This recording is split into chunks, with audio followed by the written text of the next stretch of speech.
Bismillahirrahmanirrahim.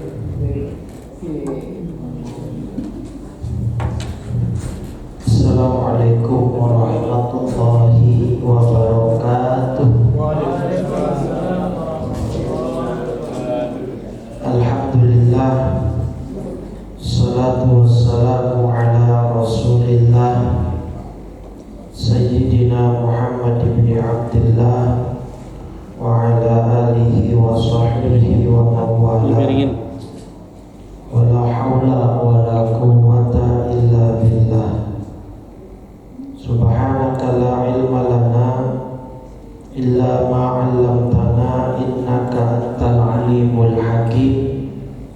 Rabbi shrah li sadri wa yassir li amri wahlul 'uqdatam min lisani yafqahu qawli wasaddid lisani wahdi qalbi bihaqqi sayyidina Muhammadin sallallahu alaihi wasallam. Amma ba'du, fa ya ayyuhal hadirun wal hadirat, segenap jamaah salat zuhur Masjid Al-Barakah Askriya Tower yang dimuliakan oleh Allah Subhanahu wa taala. Alhamdulillah, pada kesempatan siang ini Allah berikan kita nikmat iman, Islam, panjang umur dalam keadaan sehat walafiat, sehingga kita semua bisa melaksanakan kewajiban kita, yaitu sholat zuhur berjamaah, dan kita lanjutkan dengan thalabul ilmi. Mudah-mudahan semuanya diterima oleh Allah Subhanahu wa ta'ala. Sholawat teriring salam tak lupa senantiasa kita curah limpahkan pada junjungan kita baginda Nabi Muhammad sallallahu alaihi wasallam beserta seluruh keluarga dan para sahabatnya hingga yaumil qiyamah. Mudah-mudahan kita semua tergolong umatnya yang kelak mendapat syafaatnya di yaumil qiyamah nanti. Amin. Bapak Ibu, insyaallah kita akan melanjutkan kajian fikih kita setelah kemarin selesai membahas sunnah-sunnah dan makruh-makruhnya sholat. Maka kita akan membahas selanjutnya tentang sujud sahwi dan sujud tilawah, serta mungkin nanti juga sujud syukur. Jadi sebelum masuk ke pembahasan spesifik tentang tiga jenis sujud tadi, secara umum saya akan membahas dulu tentang keutamaan sujud. Ya. Di dalam surat Al-Fajr, surat 89 ayat 29, di sini sebelum Allah memerintahkan atau mengizinkan hambanya nanti masuk ke dalam surga, ya populer ya ayyatuhan nafsul mutmainnah irji'i ila rabbiki radiyatan fadkhuli wadkhuli jannati. Poin saya di ayat 29 dan 30. Di ayat 29 Allah mengatakan, masuklah kalian ke dalam golongan hamba-hambaku. Baru ayat 30-nya Allah bilang, masuklah ke dalam surgaku.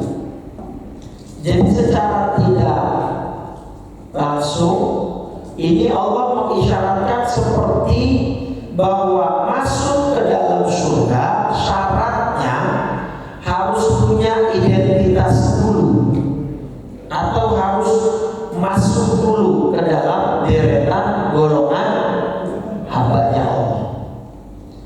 Simbol penghambaan itu ada pada gerakan sujud, kan gitu ya. Orang-orang kafir Quraisy Mekah sujudnya ke apa?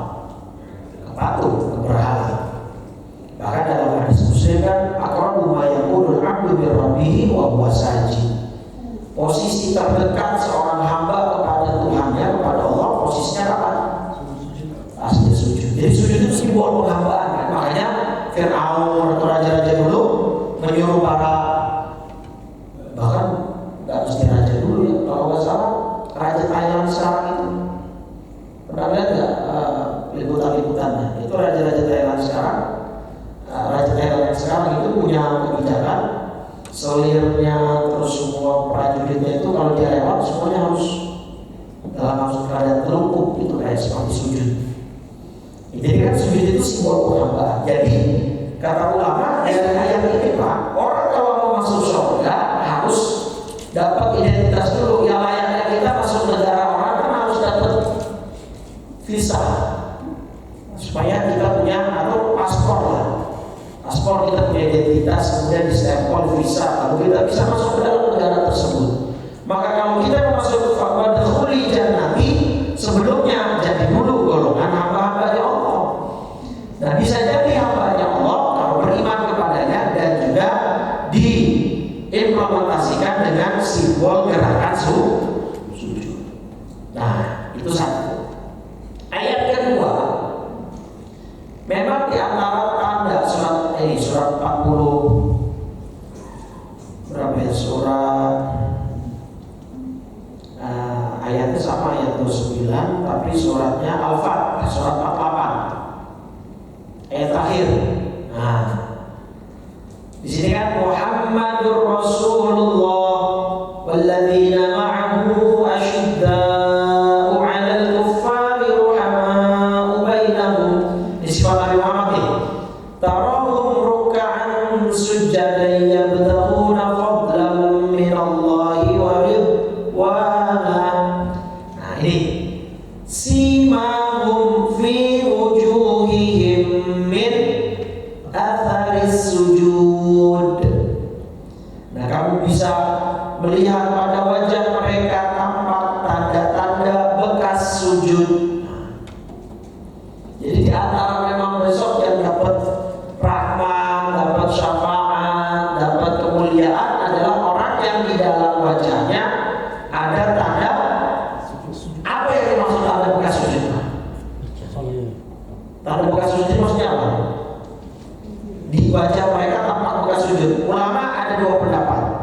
Satu bilang tanda bekas sujud itu maksudnya berarti di dahinya ada sisa bekas pasir atau debu.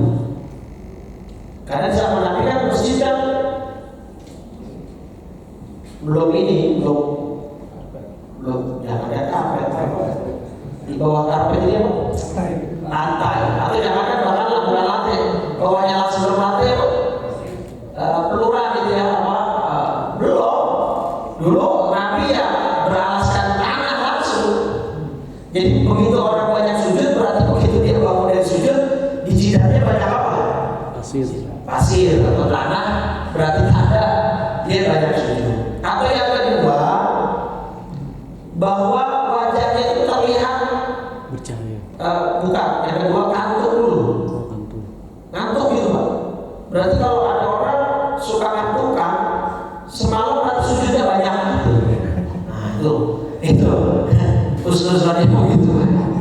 Jadi memang tanda sujud itu berarti kok matanya sering ngantuk, berarti ini dia semalam tahajudnya banyak, sujudnya banyak. Nah, atau di akhirat nanti yang ketiga tadi wajahnya bercahaya, ya. Jadi memang sujud ini spesial, sujud ini istimewa. Bahkan gerakan di dalam sholat itu ya salah satu yang paling dekat dengan Allah posisi saat kita sujud tadi kan dalam hadis. Bahkan begitu, saking spesial dan istimewanya sujud kepada Allah.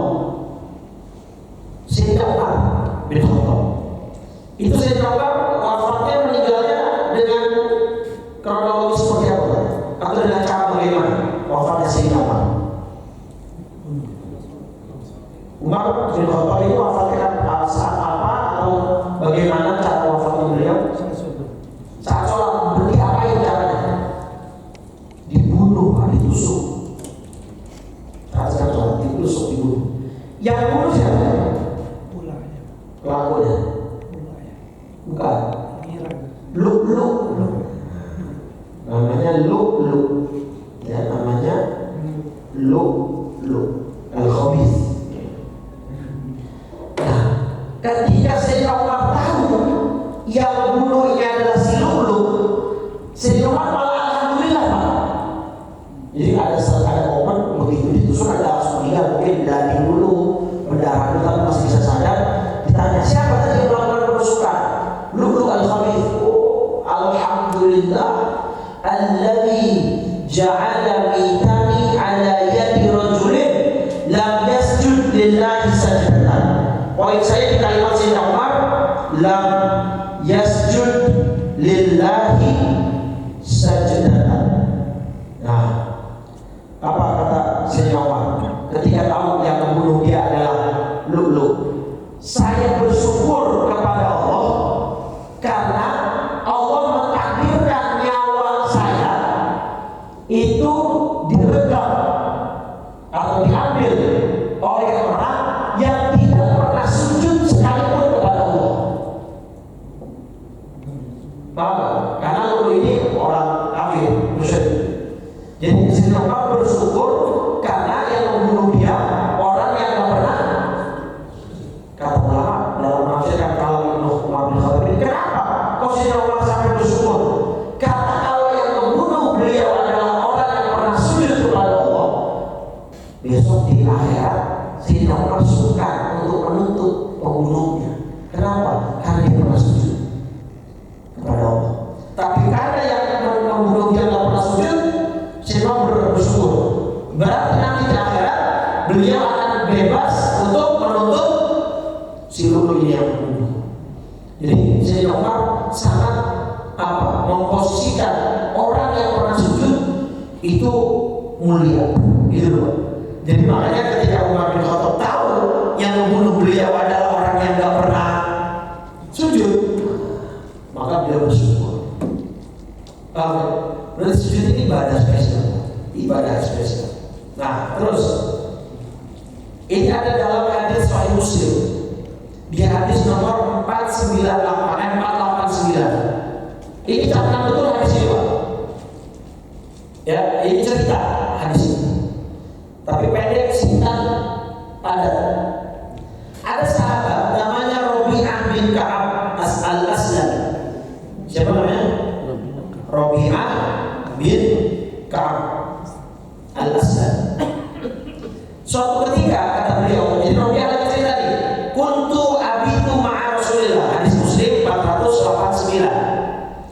Suatu ketika saya pernah bermalam bersama Rasul, ngineplah, mungkin dalam perjalanan menemani Rasul atau mungkin dalam singgah rumah siapa. Bermalam bersama Rasul SAW. Suatu malam ketika Rasul bangun malam, beliau ingin buang air dan ingin wudu. Nah, kebiasaan sahabat itu Pak, karena dulu kan mungkin kalau di luar rumah itu kan belum ada toilet umum Pak. Jadi Nabi kalau buang air itu gimana? Zaman Nabi buang air berarti kalau di perjalanan itu gimana? Di sarok, di lapangan, di tanah bebas. Makanya ada larangan kalau lagi buang air jangan menghadap kiblat atau jangan membelakangi kiblat. Itu posisinya karena di zaman Nabi orang-orang buang air di mana? Di tanah lapang. Itu kenapa sampai ada larangan ketika buang air juga boleh menghadap atau membelakangi. Tapi kalau sekarang kita kamar mandi yang konten sudah bertembok atau berdinding tertutup, itu sebenarnya larangannya tidak sampai haram, tapi tetap makruh. Jadi kalau bisa bikin rumah yang toiletnya jangan sampai klosetnya itu menghadap atau membelakangi kiblat.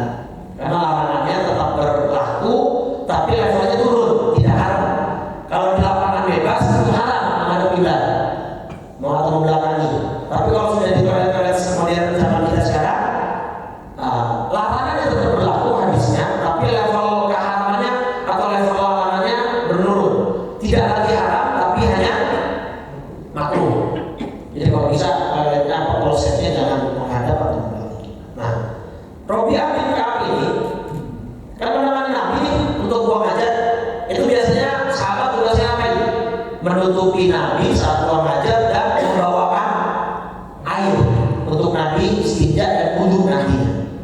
Nah, fa'ataitu biwudu'ihi wa hajatihi. Saya bawa keperluan Nabi air untuk berwudhu dan beristinja, cebok. Faqala li, nah, ini Pak. Nabi tiba-tiba ngomong ke Robi'ah, selalu kamu mau minta apa? Sebagai mungkin kalau penangkapan saya Pak, sebagai balasan Nabi karena si Robi'ah ini sudah menemani Nabi. Robi'ah, kamu pengen apa? Coba minta nih, ntar saya kabulin, gitu kan? Apa jawabannya Robi'ah? Bagus Pak. Kalau kita diizinin sama Nabi, mungkin kita mintanya duit, gitu ya. Ya Rasul, saya mau duit yang banyak, rumah yang megah, juga mobil yang mewah, gitu. Istri yang cantik, ya soalnya banyak. Pinternya Robi'ah langsung minta apa?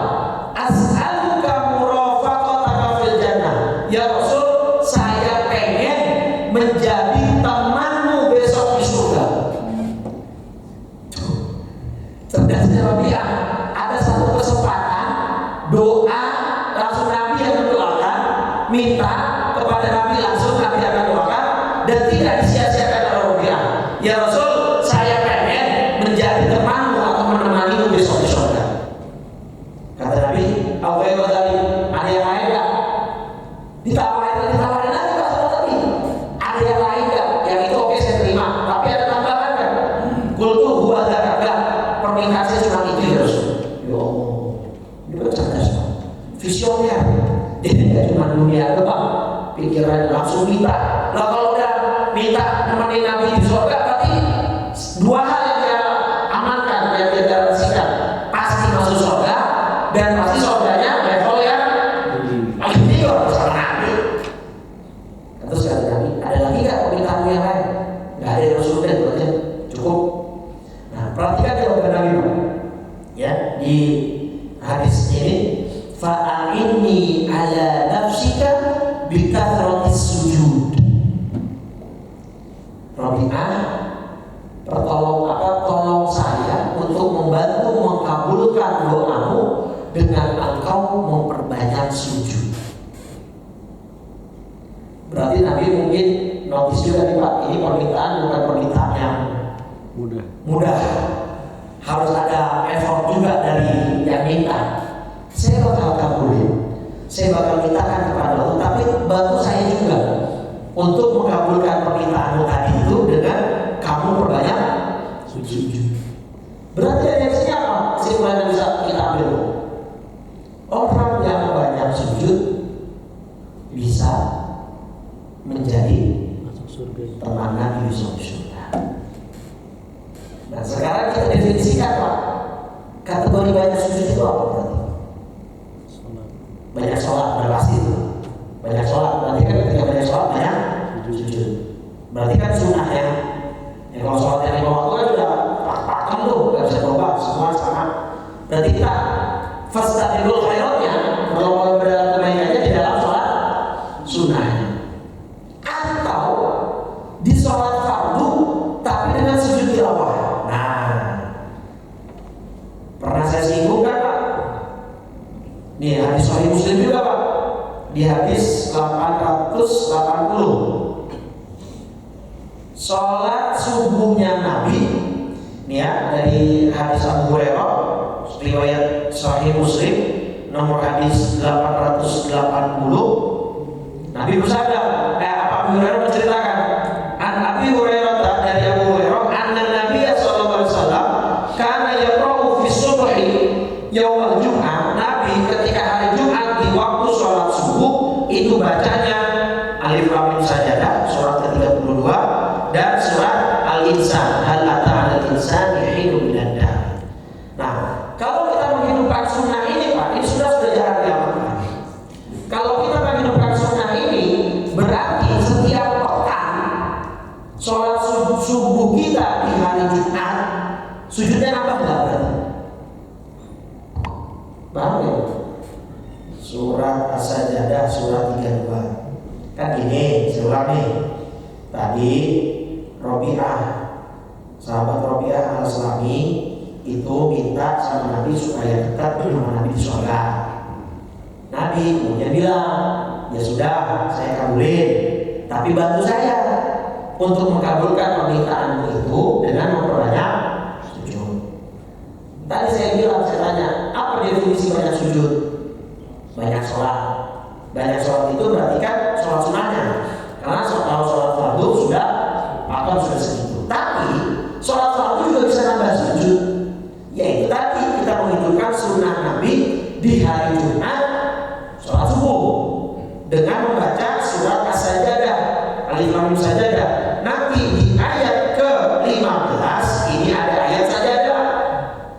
Innama yu'minu bi ayatina alladziina idza dzukiru biha kharru sujjadan wa sabbahu bihamdi rabbihim wa hum la yastakbirun. Biasanya Sajdah ada tanda ininya ya.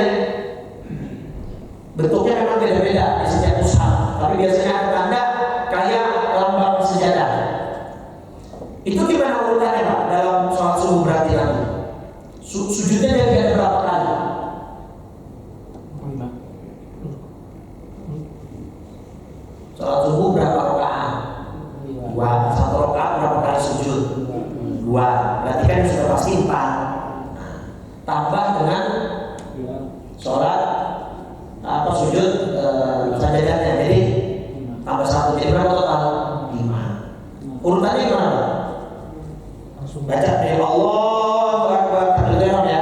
Fatihah selesai dari mulai ayat sajadah sampai ayat wa kharru sujjadan wa sabbahu bihamdi rabbihim wa hum la yastakbirun. Langsung sujud. Dari sujud sajadah ini langsung bangun lagi berdiri. Nah, lanjutin ayat ke-16. Tatajafa junub, Fatihah kan baca. Tatajafa junubuhum 'anil madaji'i yad'una rabbahum khawfan wa tama'an wa mimma razaqnahum yunfiqun sampai akhir. Baru tuh rukuk selesai. Ya tidak, sujud, duduk di antara sujud lagi baru bangun lagi. Jadi seakan-akan seperti kayak 2,5 rakaat. Berarti kan apa sujudnya? Benar enggak? Karena ada sujud apanya? Tilawah. Dan sujud tilawah itu iblis sangat benci sama orang yang sujud tilawah. Kenapa iblis atau setan benci sama orang yang sujud tilawah? Karena ya hadis Muslim juga, tapi hadis nomor 81 di awal-awal. Hadis 81 kata iblis ini, idza qara'a ibnu Adam, perhatikan kalimatnya. Jika manusia ibnu anak Adam membaca Quran ayat sajadah, ya hadis Muslim ini nomor hadis 81. Apabila ada seorang manusia membaca ayat sajadah kemudian dia sujud, ya, tapi tak kita bahas fikihnya, hukum sujud tilawah. Nanti ketika kita gini dulu, yang sunnah sujud tilawah itu yang baca apa yang benar apa dua-duanya? Dua-duanya sebenarnya. Yang baca lebih ditekankan, benar. Tetapi yang mendengar pun itu sunnah untuk sujud. Tapi hukumnya apa? Sunnah atau wajib sujud tilawah? Sunnah. Kalau bapak misalnya lagi baca ayat sejadah di KRL di komputer lain di busway, mungkin aku sujud? Gak mungkin ya. Gantinya dengan apa? Gantinya dengan apa? Tasbih. Subhanallah, alhamdulillah, wa la ilaha illallah, wallahu akbar. Untuk mengganti kesunahan sujudnya, baca 3 kali minimal. Tapi bagi yang sujud tilawah ada keistimewaan. Setan ketika ada manusia membaca ayat sajadah, kemudian orang itu sujud, manusia itu sujud, setan minder, memojokkan diri. Artinya dia pergi ke pojokan. Ngapain dia pergi? Dia menangis setan. Ya hadis Muslim nomor 81. Ngapain setan nangis? Setan ngomong, umira ibnu Adam bisujud fasajada falahul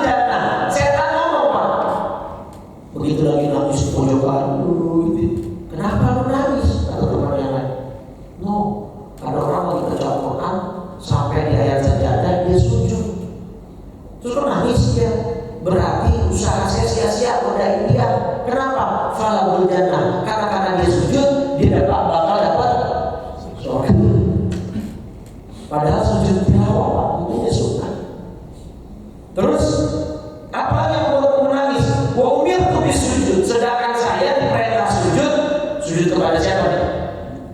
Saya tak diperintah Nabi Adam. Fa'abaitu, saya menolak. Faliyatna, maka besok saya dapat masuk neraka. Dua, bayang. Padahal sujudnya sujud tilawah, tapi setan sudah sampai kesimpulan, wah, sia-sia usaha saya. Kenapa? Dia baca ayat sajadah. Ayat sajadah itu mengandung perintah sujud. Lalu kemudian dia sujud, falahul jannah, maka besok dia akan dapat surga. Dan saya ketika dulu disuruh atau diperintah sujud kepada Adam alaihissalam, saya menolak, maka besok saya akan dapat neraka. Nah gitu Pak Bu. Jadi subhanallah, sujud itu memang sebuah investasi keselamatan. Bahkan di sujud pun dalam konteksnya sholat, fikih sholat, tempat di mana kita disuruh memperbanyak apa? Doa. Nih, hadis Muslim lagi 479. Ya, di hadis Muslim 479 Nabi dengan tegas, wa amma sujud, dan ada pun sujud, fajtahidu fid du'a, bersungguh-sungguhlah kamu di dalam sujud untuk berdoa. Kenapa? Faqaminun ayustajabalakum, maka peluang diterimanya doa atau dikabulkannya doa Anda ketika Anda sedang sujud itu lebih besar peluangnya. Nah, baik, saya simpulkan dari perkataan ini. Surat Al-Fajr, surat 89 ayat 29 dan 30, Allah baru mengizinkan orang masuk surga kalau sudah masuk dalam kategori hambanya.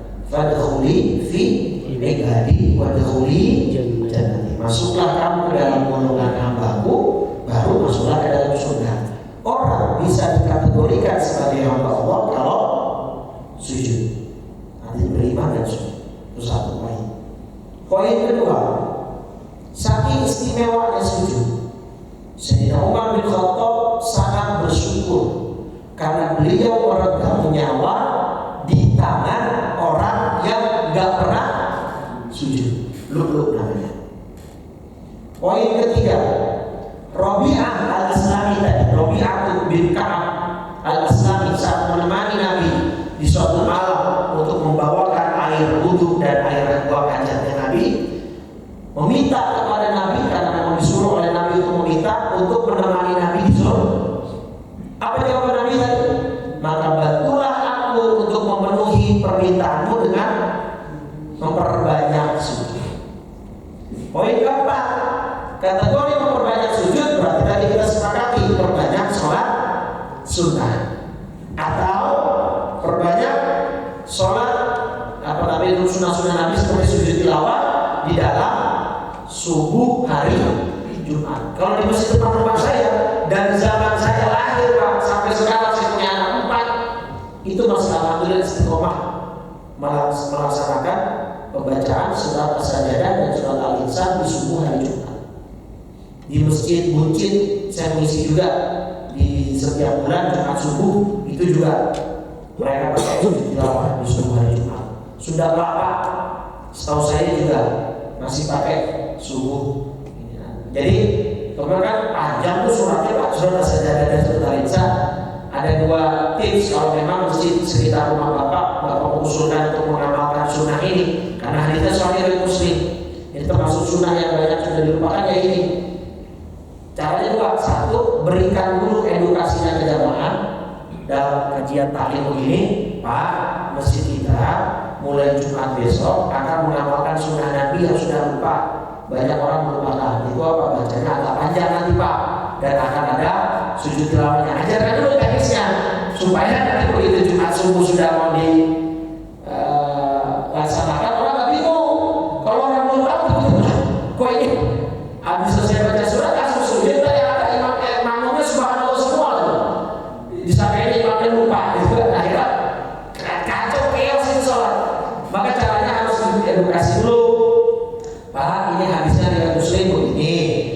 itu setiap hari Jumat di sholat subuh bacanya sajadah dan al-insan, dan ada nanti selipan sujud tilawah. Kita akan hidupkan di masjid kita pada Jumat besok. Caranya begini teknisnya, kumpulkan dulu jamaah, ajarkan. Dan yang kedua, tekankan bahwa surat ini panjang Pak. Nanti Bapak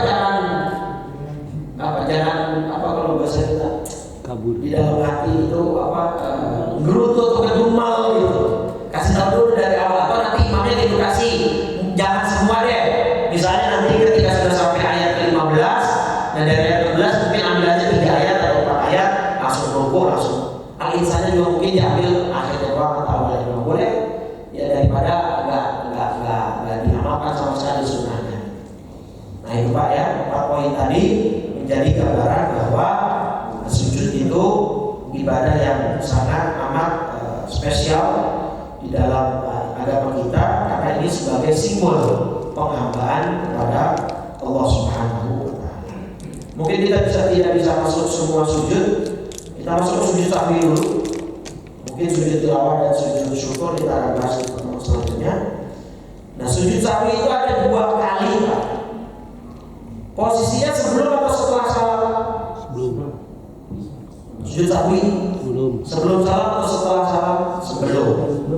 Sebelum. Nah, tapi memang hadisnya ada 2. Tapi yang populer dan yang mayoritas diambil adalah yang sebelum. Ini di kitab Bulughul Maram, hadisnya riwayat Imam Bukhari, Imam Muslim, Abu Dawud, Imam Malik dalam Muwatta'nya. Jadi ini ceritanya Pak. Nabi sholat bihim zuhur. Nabi sholat zuhur jadi imam. Kemudian Nabi setelah 2 rakaat itu kok salam. Selesai Nabi sholat, sahabat gak ada yang berani negur. Secara Nabi kan, pikirnya sahabat, wahyu turun, ada revisi. Oh jangan-jangan sholat zuhur direvisi jadi cuma 2 nih. Dari mana itu Pak? Gitu kan? Kayak misalkan mungkin presiden jadi 4 gitu kan, terus kalah. Mungkin dia semua nggak boleh jadi kantong ikut. Kayak gitulah konteksnya Pak. Tiba-tiba ada 1 orang yang memberanikan diri Pak, Dzuliyadain namanya, sahabat yang punya julukan Dzuliyadain. Nah dia tanya ke Nabi, ya Rasulullah, ini sholat barusan, kamu lupa, apalagi kosong, memberanikan diri. Ini juga pelajaran Pak. Setinggi apapun orangnya, kalau urusan syariat dan ada kesalahan, tanya aja, nggak apa-apa, nggak usah takut. Termasuk misalkan ustaz, kiai, misalnya namanya manusia kan nggak ada yang sempurna, kan? Lupa, wajar. Bahkan punya teman saya pernah cerita, anaknya Muammar Gaddafi mantan presiden Libya yang berkuasa 30-an tahun juga dan akhirnya tumbang karena di warganya itu dipanas-panasin sama Amerika. Anaknya pernah kan ini Pak, Yayasan Al-Dhikronya Almarhum Ustaz Arifin Ilham itu bantuan murni dari Gaddafi. Itu bantuan murni itu pure 100% dari Gaddafi. Anaknya Gaddafi katanya pernah datang ke Indonesia, Al-Dhikro jadi imam sholat, lupa baca Fatihah. Banyak gitu. Kalau Fatihah hukumnya apa? Itu satu rombongan katanya gak ada yang ingetin. Karena anak presiden di dalam gak ada yang baca ingetin subhanallah, gak ada yang ingetin. Akhirnya mau ngomong sholatnya diulang. Itu menunjukkan apa Pak? Ya sehebat apapun manusianya gak akan lepas dari yang namanya lupa. Itu sifat manusia. Jadi ingetin aja. Termasuk Nabi nih. Tapi kalau ulama punya adab ke Nabi, Nabi itu bukan lupa, tapi ditakdir lupa sama Allah. Allah yang bikin Nabi sengaja dilupain untuk menunjukkan atau untuk mengajarkan. Ya hikmahnya apa? Nabi lupa sholat zuhur jadi lupa. Ya ini adanya syariat sujud sahwi. Gitu.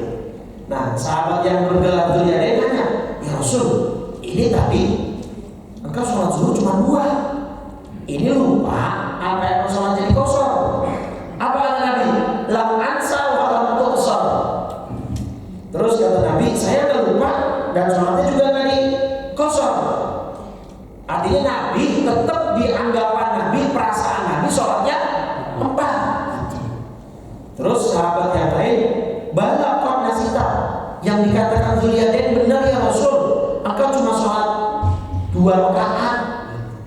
Nah di sini kemudian Nabi fasholla rakaatain, Nabi tinggal nambah 2 rakaat lagi.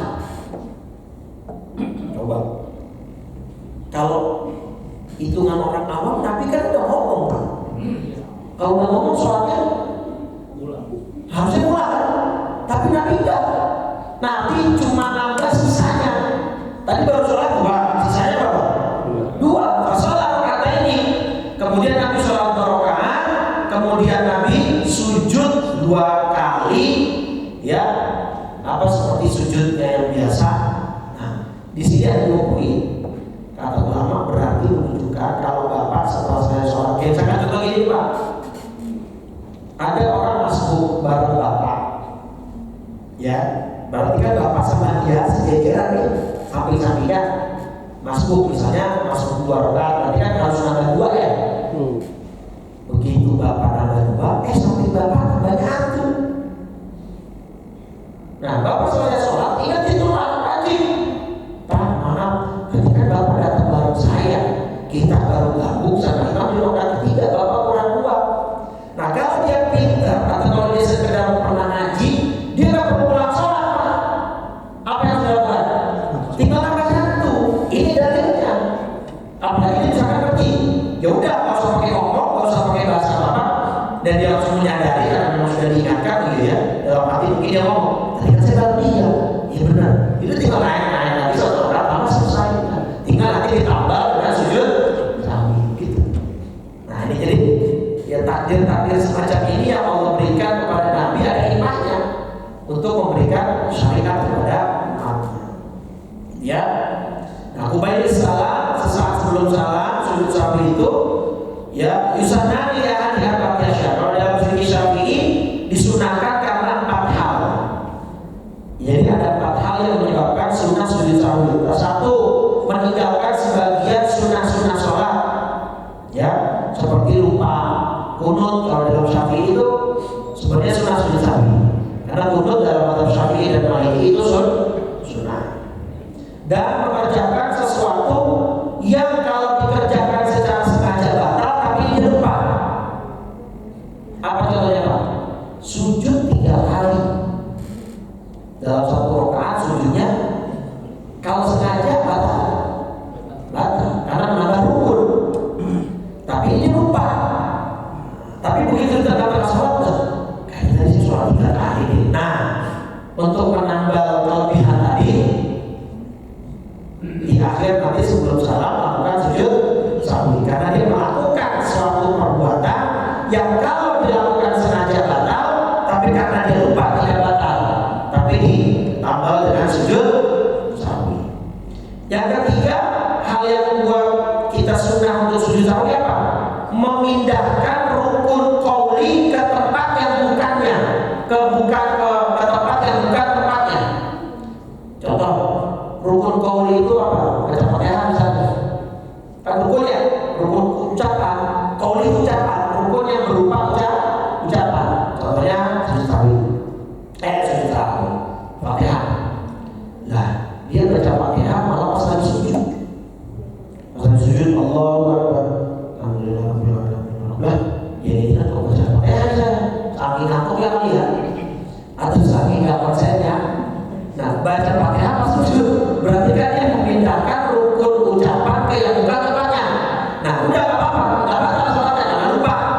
Nah, nanti di akhir tinggal dilakukan sujud sahwi. Pokoknya namanya aja sujud sahwi, berarti sujud yang dilakukan karena basically dia lupa. Tapi lupa apa tadi?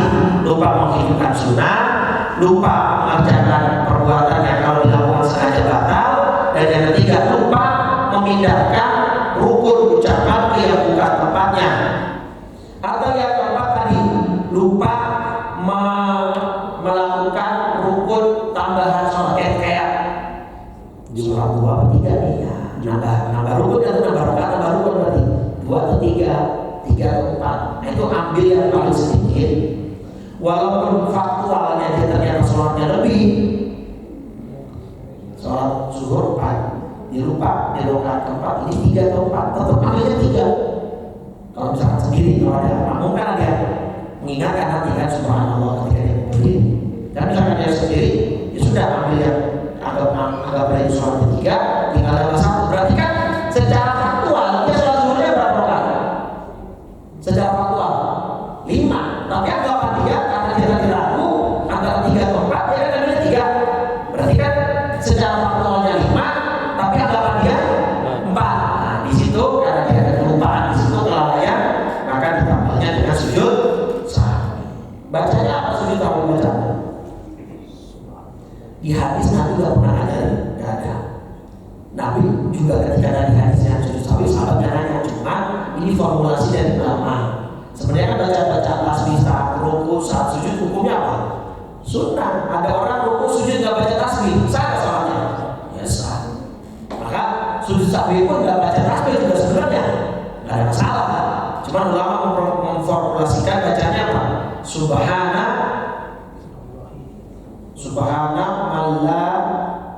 malla yanamu wala yasbu.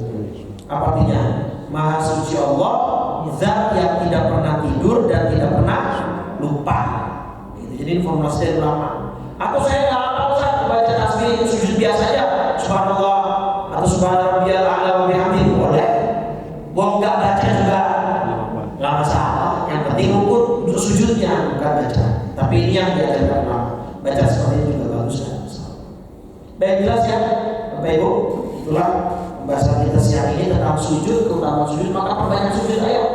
Rabi'ah bin Ka'ab saja tadi Nabi ketika ingin mengabulkan permintaannya untuk menemani beliau di surga, Nabi mensyaratkan harus banyakin sujud. Artinya pertama banyakin sholat sunnah, duhanya, witirnya, rawatibnya, apalagi tahiyatul masjid,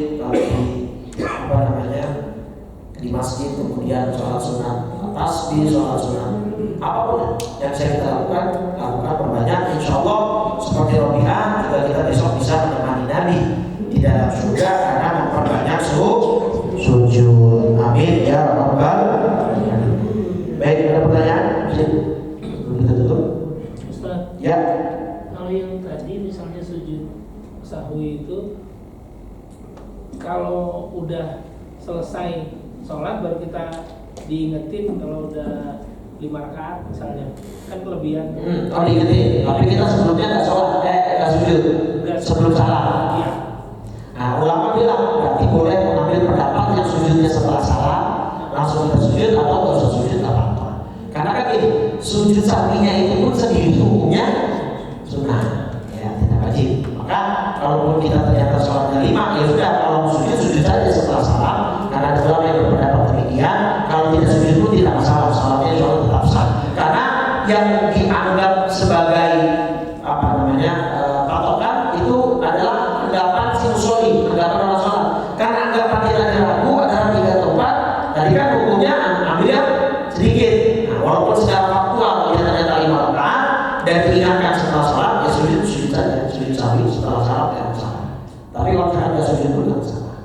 Kalau sebagai imam, Ustaz, tadi itu yang bacaan yang tertukar itu sir, artinya yang tidak dijaharkan, dia tertukar tuh posisi dia sebagai imam. Dia sujud. Apa kalau lebih baik dia sujud sahwi sebelum salam? Nah, ya imam itu bagus sujud karena kan dia melakukan sesuatu yang disunahkan untuk bersujud sahwi. Dan makmum wajib ikutin, walaupun makmum nggak boleh begini. Kan yang lupa semua nggak lupa. Yang boleh begitu Pak. Imam itu dijadikan imam untuk ikutin. Jangan makanya lupa rakaat dia namanya siapa itu sujud nggak boleh. Ketika imam sujud sahwi, makmum wajib mengikuti. Pakai Allahu Akbar lagi artinya. Ya iya. Sujud seperti sujud biasa. Allahu Akbar, terus Allahu Akbar, terus salam. Ya, baik. Dan lagi. Oke, kalau tidak ada, ini diamalkan Pak ke keluarga kita, ajarkan anak kita untuk memperbanyak sujud, memperbanyak sholat. Dengan itu insya Allah kita mendapat banyak kemuliaan dari Allah.